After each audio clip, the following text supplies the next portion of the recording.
The thing is that you can lie to everyone else, but you cannot lie to yourself. Your soul feels it, your body knows it. Hi everybody, welcome back to my channel. I'm Sarah Evangeline. I am so grateful to be with you today. On this channel, we talk all about spiritual awakening, inner child healing, and self-development. Welcome. If this is your first time, I would love for you to subscribe. It will really help the channel grow, and then you won't miss another video of value for your healing journey. And if you are back, I'd love to know how you're doing. Comment below and stay tuned for more amazing tools and value for your journey.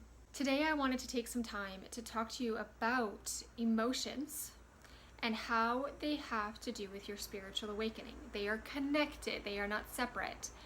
And so many of us, we have numbed our emotions. We have hidden our emotions from ourselves, from others, or we have run away from ourselves. And your emotions have always been there. And a lot of times when we do the healing work, when we turn inward, when we slow down, we start to feel.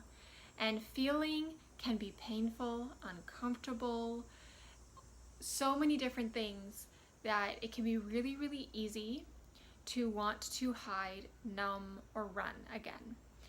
And I'm here to tell you, don't know if you know this, but the emotions that come up within your body, they are not new. The emotions have been stored in your body for a very long time. It can be from childhood.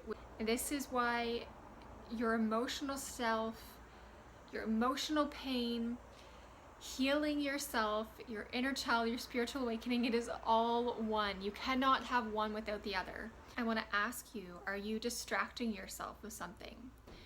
Are you finding yourself going back into old habits? Is there something about your life, your emotions, that's coming up?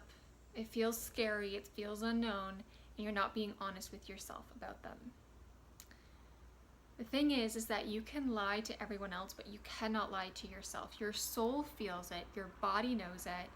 And for a very, very long time, psychologists, doctors, mental health experts have taught that the emotions and the trauma are only living in your mind. And I am so happy, I am so happy that finally more research, more tools are being given that prove that the emotions and the trauma that you're carrying live and are stored in the body. So if you've done mindset work, if you've done positive affirmations, and you've spent all this time even meditating, and you're like, why isn't it working? Why am I still going into a panic attack? Why is my body still tense? Why am I still having chronic pain? Well, it could be that you've done some really intentional work. Nothing is wasted. However, if you haven't tapped into your body, that is where the trauma is stored. And usually by our 20s or 30s, the trauma catches up with us, starts to catch up with us. For me, I was 25, completely burnt out, having panic attacks almost every morning when I would wake up, tension in my chest, checking all the boxes of went to university, did this, went into full-time ministry, all these things. And I'm like, nothing's working. And my trauma was finally coming up. And I want to share a little bit about my story as well. And it wasn't until I finally allowed myself to feel my emotions that I actually started to break through. So for those who don't know my story, I did a lot. I I people pleased. And by the time I was 22, I was starting to have like a quarter life crisis because I had checked all the boxes. I even wrote a book. I would speak. And I was not okay.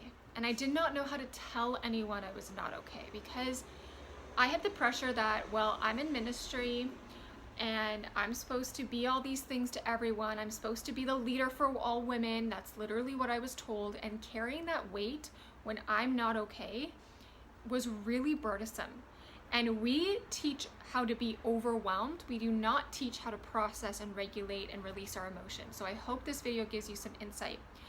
And so I was not doing well, finished my master's in counseling and coaching, wrote a book, and hit an all-time low. Had just broken up with a boyfriend, all-time low. And the thing is that this actually, I went into my dark night of the soul, which is a whole nother story for another day. And I was so terrified because I did not know what to do next. I had finished my master's, wrote a book, all these things. And I was like, but what do I do next? If I just go get a job, is that it? Is that this is just going to be the rest of my life? I've done so many things that I was told would give me fulfillment and give me happiness, and it hasn't. It's actually left me more empty, asking more questions, longing for something else, but not knowing what it could be. And so my solution was to go into full-time ministry, because at that point in my life, I had no idea what to do next. I was terrified of stepping out and trying something that I've never known about. Insecurities were coming to the forefront. Dark night of the soul, shadows were coming to the forefront. And everyone outside of me who thought I was doing so well kept saying, you would be a great pastor. You would be a great leader. And so I thought going into full-time ministry would solve my problems. But this is what I want you to hear. The same place that was holding me captive, that I felt was shaping me into this mold that it wasn't me, that was shaping this identity that wasn't me, is the same place that I started my spiritual awakening, started to heal, started to feel my emotions, and started to express my authenticity. The same place. So no matter where you are right on time. The universe, God, divine source will use wherever you are at to awaken you, to set you free, to propel you inward so you can heal. And so I was in a beautiful place, beautiful people supporting me, and for the first time in my life, I told my story and I felt it. I had told my story in so many different ways. I had written it, I had journaled it, I had shared my story in front of lots of people, but I had never felt it. And I don't know if you can relate to that, where you just tell your story, and yeah, everyone wanted to hear my story because I had overcame all these things. Childhood trauma, divorced parents, learning disability, all these things that I overcame, and I was successful. And so people wanted to hear that story. It was a really, really good story. I have zero regrets. I love where I came from. I have absolute gratitude for my parents. But at the time, I was so numb to what I had been through, because since childhood, my body put me in survival mode, put me in, the trauma doesn't feel good, so you're gonna numb yourself. And I grew up disconnected from these emotions, disconnected from my intuition. And so many of us are before we turn inward. And when we don't go within, we go without. We have to go within. And so your emotions are connected to your spiritual awakening. And so I was in a safe place. I was with a beautiful therapist who was helping me untangle the mess, and I was allowed to express myself in all my forms. I was allowed to show up and be moody, be sad, be all these things. And that's what we need. We need that sacredness to express. And so her assignment for me was to write my story to myself and actually feel it. To feel what it was like being a little girl when those situations happened. Being a little girl and being so terrified. I got to feel that. I got to scream. I got to cry. I got to tell someone it wasn't okay, right? Sometimes when we're children, we don't know how to speak up for ourselves. Our innocency is taken away. And so I want to invite you to tell your story and feel it. Because the next step was that I went back to my therapist and I told her pieces. And I have so much gratitude for being in a space where I was heard, not judged, where I was heard and not shamed, where I was heard and not interrupted. I was heard and I wasn't having to apologize. How many of you were told you're too sensitive? Suck it up. Get over it. Especially men. right? There's this big pressure that men are not allowed to feel, and the amount of men that come to me and saying, I need to release my emotions and I just don't know how to. Again, we're taught to be overwhelmed, to be panicked, be in overdrive, and be in hypersensitive, not hypersensitive, overstimulated, that's the word I was meaning, overstimulated. And to slow down and heal and to feel, it is completely new to most of us. The emotional work around healing, inner child healing, is so powerful, because once you feel it, once you go through maybe the uncomfortability, the pain, the chaos, it rebirths you. And so I'm sitting in my apartment in Winnipeg, Ontario. I thought I was going to become a pastor, and instead I had a spiritual awakening. And I had experiences in that apartment on my own and with my therapist that are for me, that are sacred to me, that some people will never understand. And your journey is your own, right?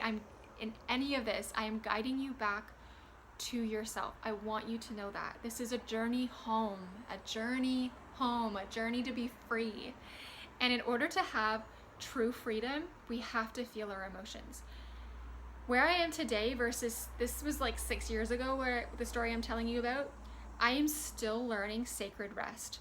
The way that I slow down and I rest today is very different than even a year ago.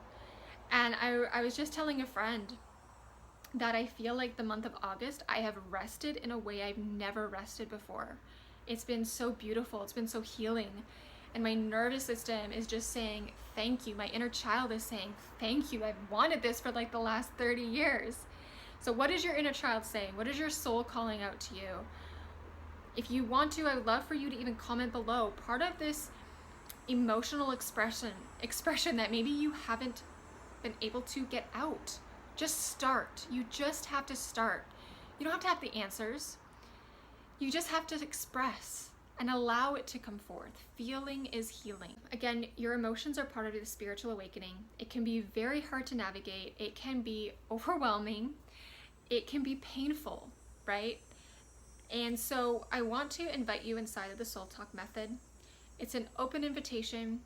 It is a place for you to start. There's people in there from all walks of life, all backgrounds. It's a beautiful sacred space. You get a blueprint to free your inner child and deepen your spiritual awakening, tapping into your higher self, healing from your past, calling in rest and peace, while actually getting to the root of your issues. So you can ultimately be free. You don't have to numb, you don't have to hide, you don't have to run. And the Soul Talk method is a sacred place for you to continue healing. I created it because I wished something like this was available when I was starting to awaken and to allow these parts of myself be seen. And so the invitation is for you. If this resonates, the information is below. Send me an email. You'll get a free assessment call. I'd love to hear your journey, parts of your story. Make sure it's a good fit. But for today, I want you to get out a piece of paper. I want you to write your story, or even just a part of your story, and feel it. Feel your story. Allow the tears to come. Allow the rage to come. It is sacred. If you want tools though, for how to release, how to process it more, and how to make even anger sacred, I do invite you to book a free call for the Soul Talk method. It's all inside there. It would be an honor to guide you. When you feel your emotions, you're going to uncover more of who you are, uncover your true self, your intuition, your inner child, and I'm so excited for you. Have a beautiful rest of your day, and I hope that this is a great insight into your emotions and how they deserve to be felt and seen. I'll talk to you later.